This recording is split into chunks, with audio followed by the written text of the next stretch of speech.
அண்ணன்,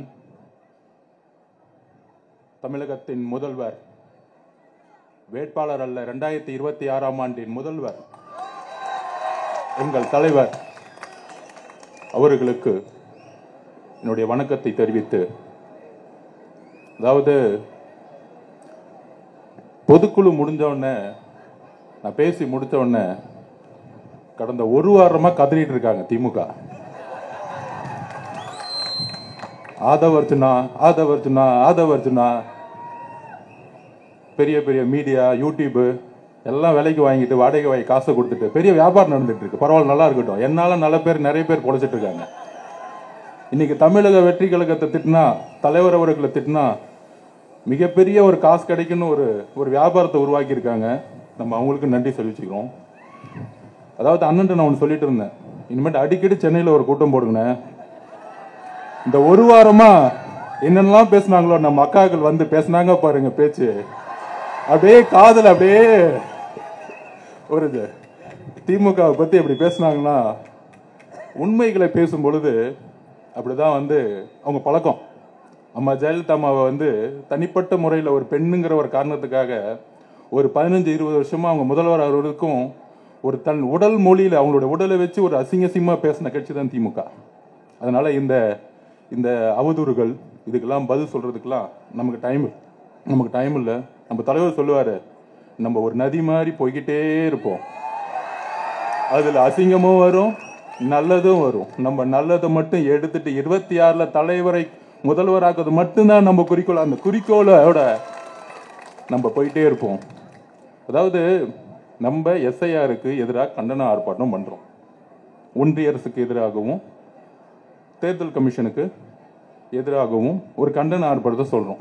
ஆனா நேற்று நைட்டில் இருந்து நம்ம அப்போ நம்முடைய மாவட்ட செயலாளர்கள் உண்டு இல்லைன்னு ஆகிட்டாங்க. என்ன பிரச்சனை முதல்வர் சார், என்ன பிரச்சனை? காலங்காத்தால ஸ்டேஜை கலைக்க சொன்னாங்க. இதே திமுக போன வாரம் 5 அடிக்கு மேடை போட்டாங்க. இப்ப இல்ல 5 அடிக்கு போடக்கூடாது, 3 அடிக்கு தான் போடணும். ஏன் 3 அடிக்கும் 5 அடிக்கும் என்ன பிரச்சனை? முதல்வர் அவர்கள் வீட்டில் உட்காந்துக்கிட்டு 5 அடி போடக்கூடாதுன்னு சொல்லிட்டு இருப்பாரா? இல்ல உங்க பையனுக்கு பிடிக்காதா? ஒரு ஸ்டேஜ் போறது கூட தமிழக வெற்றி கழகத்துக்கு எவ்வளவு தொல்லைகள், எவ்வளவு நிர்வாகிகள் பிரச்சனை. இங்க இருக்க தோழர்கள் வந்துகிட்டு இருக்காங்க. கிட்டத்தட்ட 8-9 கிலோமீட்டர் சுத்த வர்றாங்க. இங்க இருந்து திரும்பி இப்படி வர்றதுக்கு ஒரு 50 மீட்டர் கிடையாது. ஆனா நம்ம தோழர்கள் இங்க இருக்கவங்க எல்லாம் 10 கிலோமீட்டர் நடந்து வந்திருக்காங்க. என்ன ஒரு அநியாயம்!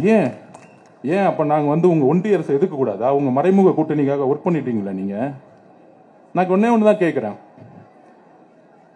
தமிழக சட்டமன்றம் நடந்துட்டு இருந்துச்சு. ஏன் எஸ்ஐஆருக்கு எதிராக தீர்மானம் போடல? சொல்லுங்க. நம்பர் 1 கொஸ்டின், ஏன் போடல? உச்ச நீதிமன்றத்தில் நீங்க மனு தாக்கலுடைய பெட்டிஷன் எப்படி இருக்கு? அதாவது சில பேர் செட்டிங் பண்ணிக்குவாங்க, சும்மா கோர்ட்டுக்கு போவாங்க. அதுக்கு ஒரு உதாரணம் சொல்றேன். வவுஃபுக்கு எதிராக நம்ம தான் கேஸ் போட்டோம். நம்ம தலைவர் சொல்லி கேஸ் போட்டு அபிஷேக் மனு சிங் அவர்கள் வாதாடினாங்க. ஆனா திமுக போட்ட கேஸ்ல அங்க வாதாடவே இல்லை. அங்க இருக்க வழக்கறிஞர்கள் கையை கட்டி சும்மா நின்றுட்டு இருப்பாங்க. ஆனா வெளியே நாங்களும் கேஸ் போட்டோம் வடிவேல் படத்தை சொல்லுவாங்களே, அந்த மாதிரி நாங்களும் கேஸ் போட்டோம். அந்த மாதிரி வக்ஃபுக்கு மாதிரி எஸ்ஐஆருக்கு ஒரு கேஸை போட்டுட்டு நாங்க கேஸ் போட்டுட்டோம். அனைத்து கட்சி கூட்டத்தை கூப்பிடுறோம். அனைத்து கட்சி கூட்டத்தை தமிழக அரசு கூப்பிடணும். திமுக யாரு? ஒட்டுமொத்த தமிழ்நாட்டுடைய பிரதிநிதியா? திமுகங்கிறது ஒரு தனிப்பட்ட கட்சி. தமிழக அரசு ஏன் எஸ்ஐஆருக்கு எதிராக ஒரு அனைத்து கட்சி கூட்டத்தை கூப்பிடல? இதுதான் மறைமுக கூட்டணி. இங்க தலைவர் எப்ப பார்த்தாலும் சொல்லிக்கிட்டே இருப்பார். சோ சில உண்மைகளை முக்கியமா நேற்று தலைவர் கிட்டத்தட்ட ஒரு 9 நிமிடம் ஒரு காணொலி கொடுத்தார்.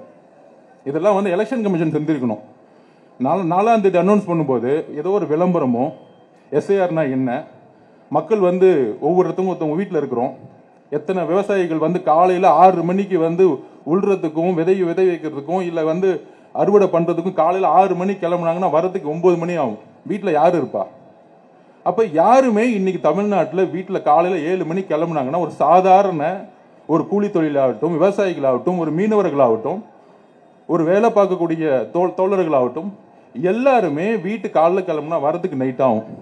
காலையில பழைய சாதம் சாப்பிட்டுட்டு மத்தியானம் ஒரு பழைய சோதை கையில எடுத்துட்டு வந்துட்டாருன்னா நைட் 9 மணிக்கு தான் வீட்டுக்கு வருவாங்கிற ஒரு அடிப்படை அறிவு கூட தெரியாதா? அப்ப இங்க இருக்கக்கூடிய ஒரு தேர்தல் கமிஷன் எஸ்ஐஆரை கொண்டு வராங்க. இப்பதான் வந்து ஸ்பெஷல் சம்மரி ரிவிஷன் போன வருஷம் தான் முடிச்சாங்க. அதுல எல்லாமே தெளிவா இப்ப வந்து இது என்னுடைய ஐடி, தலைவர் சொன்ன மாதிரி தான் என்னுடைய ஐடி என்கிட்ட இருக்கு. ஆனா இன்னைக்கு செல்லுபடி ஆகாது, இன்னைக்கு இது வேலிடிட்டி கிடையாது, இதை முடிச்சுட்டாங்க. அப்ப நம்ம தலைவர் சொன்ன மாதிரி இன்னைக்கு நம்ம கிட்ட ஓட்டர் ஐடி கிடையாது. அப்ப இந்த ஓட்டர் ஐடி கிடையிலன்னா என்னென்ன பிரச்சனை வரும்? நாளைக்கு என்ன பண்ணுவாங்கன்னா, உங்களுக்கு ஓட்டர் ஐடி இல்ல, அதனால ஆதார் செல்லுபடி ஆகாது, உங்களோட பாஸ்போர்ட் எடுக்க முடியாது. அப்ப நம்மளுடைய ஒரு சிட்டிசன்ஷிப், குடிமகனுக்கான கேள்வி இங்கிருந்து எழுப்ப ஆரம்பிக்கிறாங்க. இதுதான் மிகப்பெரிய ஆபத்து. இந்த ஆபத்தை எப்படி நடைமுறைப்படுத்துறாங்க? இதை நடைமுறைப்படுத்தலாம்.